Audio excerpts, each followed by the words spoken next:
अजीज़ान मन जी जल अमड़ जी ऐं दिलबर बाबा साईं जी अहिड़ी खिदमत करे ॾेखार जियां दाले शहर जे अंदर नालो नथो वठां हिकिड़ो शख्स आ जेको जी जल अमड़ जे कब्र जे मथां ऐं दिलबर बाबा साईं जी भी कब्र जे मथां कुरान करीम जी हर रोज़ तिलावत कराईंदो आ, वक्त बे वक्त तिलावत कराईंदो आ, हर दम सारींदो आ। उन हाफ़िज़े कुरान के काल हणंदो आ।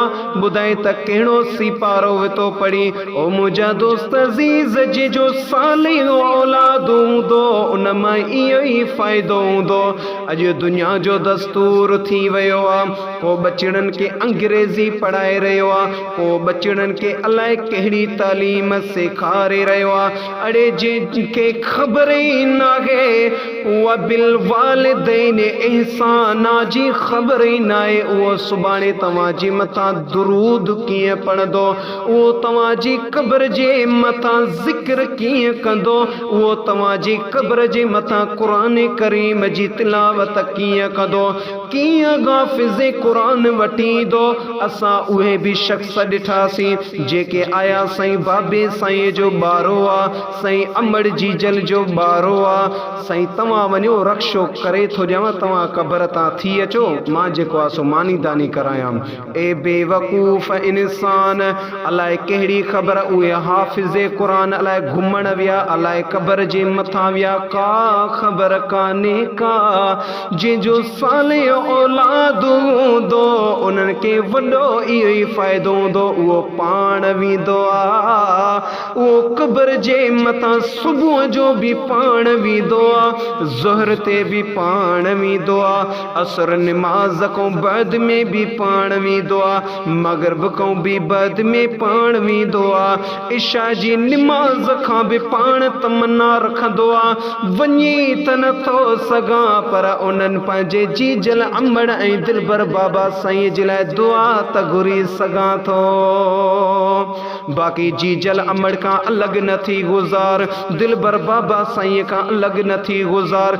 जेके अलॻि थी विया उहे अलॻि ई थी विया, जेके कट्ठा रहा उन खां कट्ठे ई रहिजी विया। ओ मुंहिंजा दोस्त अज़ीज़, को सबबु ई तो कोन ॿुधायो जी जल अमड़ के, त मां जी जल अमड़ मां तोखां जुदा तो थियां, ही सबब आ।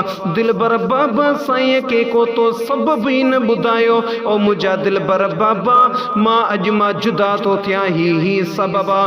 को तो सबब ही न ॿुधायो, जॾहिं सुभाणे ॾींहुं थींदो इहो तुंहिंजो ई औलाद तोखे ढेर ते न छॾे अचे त मुंहिंजो नालो ई तब्दील करे छॾिजां, छो त जहिड़ी करणी ओहिड़ी भरणी। मुंहिंजे रब भी फरमायो त जेको तूं पोखींदो आ उहो लुणंदो आ।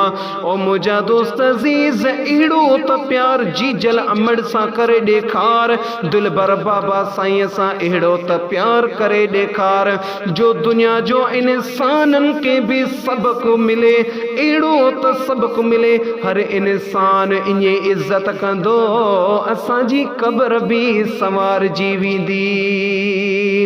अहिड़ो तूं हर इंसान के इहो ताक़ीद कंदो आहियां त बिन दिलबर बाबा साईं ऐं जी जल अमड़ सां अहिड़ो त सुहिणो थी हल यार, जहिड़ी करणी तहिड़ी भरणी, को सबब तुंहिंजो न आहे को, त मुंहिंजी जी जल अमा ही सबब आ, ही सबब जे करे मां तोखां अलॻि तो थियां। अज़ीज़ान मन, इन्हनि ॻाल्हियुनि खे थोरो नोट कयो, इन्हनि ॻाल्हि खे थोरो ज़हन में सोचो। हा वाक़ई